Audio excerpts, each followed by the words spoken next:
Good morning and welcome back to your daily tarot with a little bit of astrology.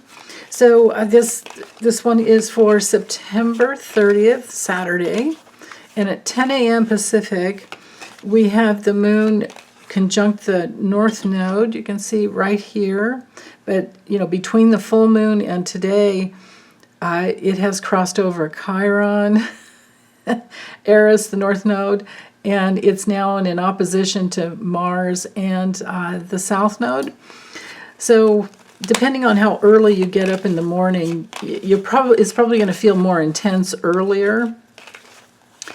But yeah, there's so much. So honestly, again, it's always best to listen to the astrology for the weekly astrology and then use my timestamps to get to the day. But to have that opposing energy to the south node and with Mars there, see, Mars rules Aries, and this stellium here in Aries is very, very powerful. And it's like this disseminating phase where we learned something with the full moon, right? There was some point of fruition or fulfillment, and the full moons are always like a culmination of something.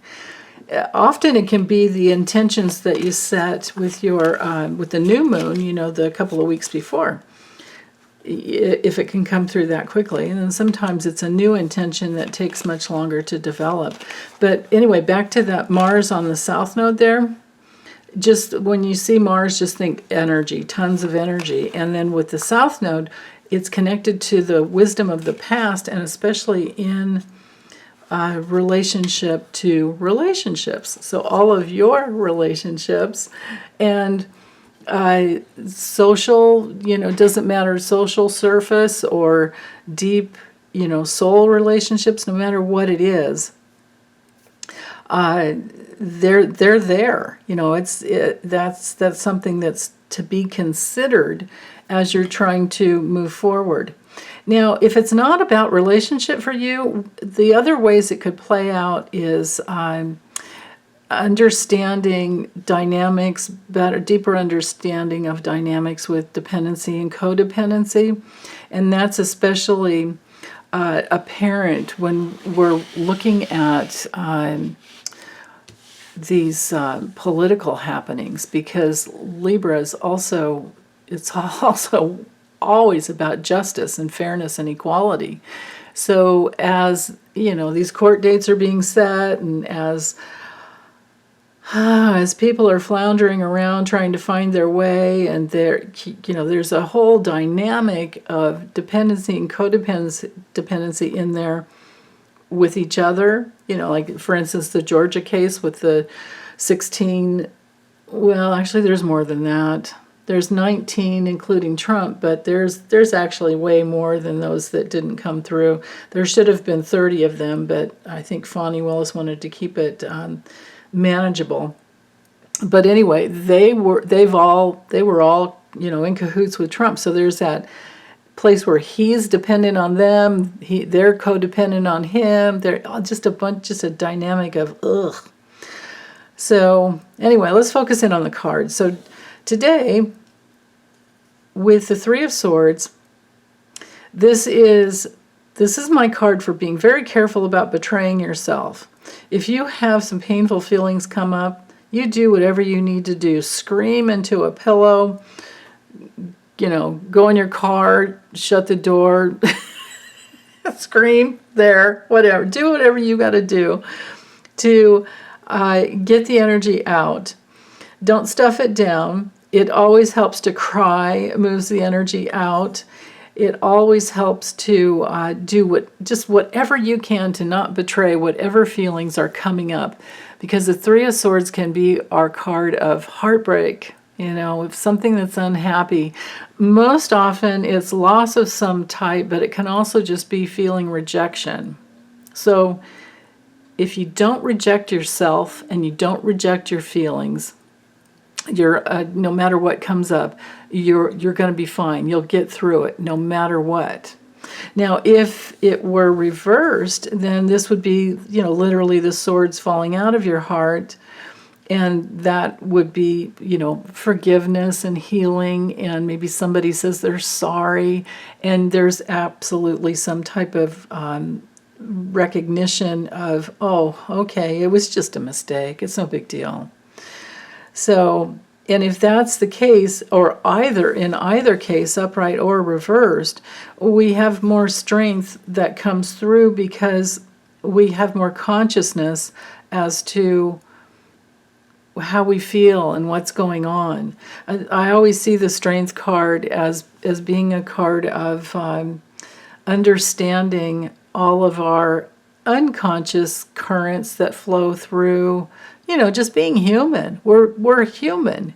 And after that full moon, we're in that disseminating, waning phase where we're finding how to make some headwinds or make some use out of what we've learned, because things become full. The full moon, there's that fruition of understanding.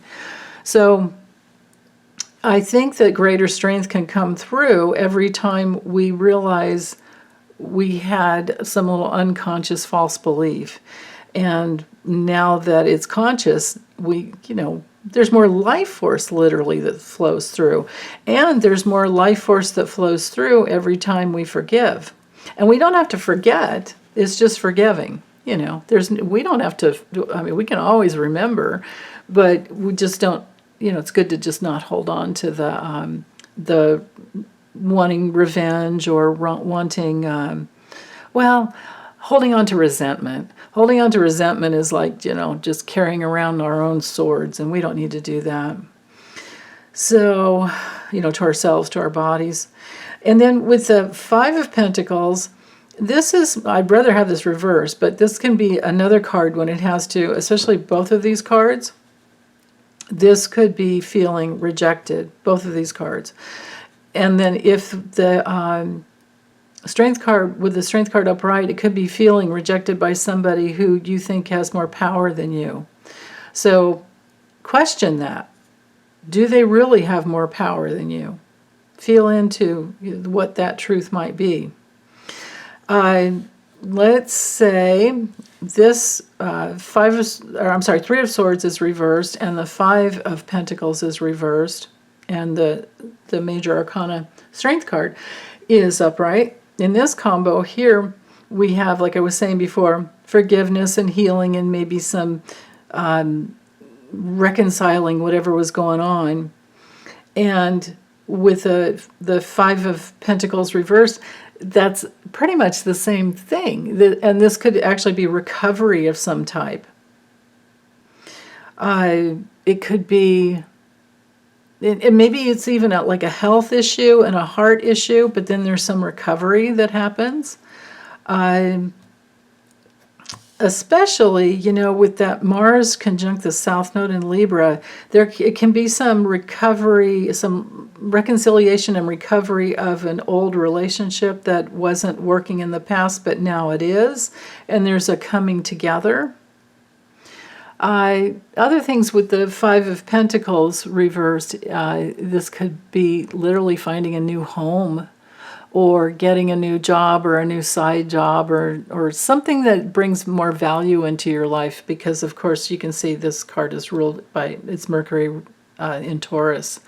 So Mercury can bring through messages, it can bring through, in Taurus, it can bring through actual physical things that you need. It's usually when it's reversed, it's like something's improving, getting better.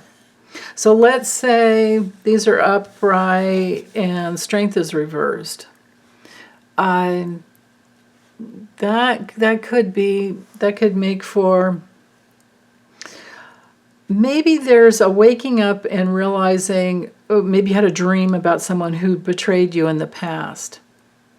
And then you're realizing how weak the relationship actually was, but you didn't know it. And it left you feeling out in the cold all by yourself. And just that awareness of what really happened and what the truth of the relationship was all about is good. It's good to know, right?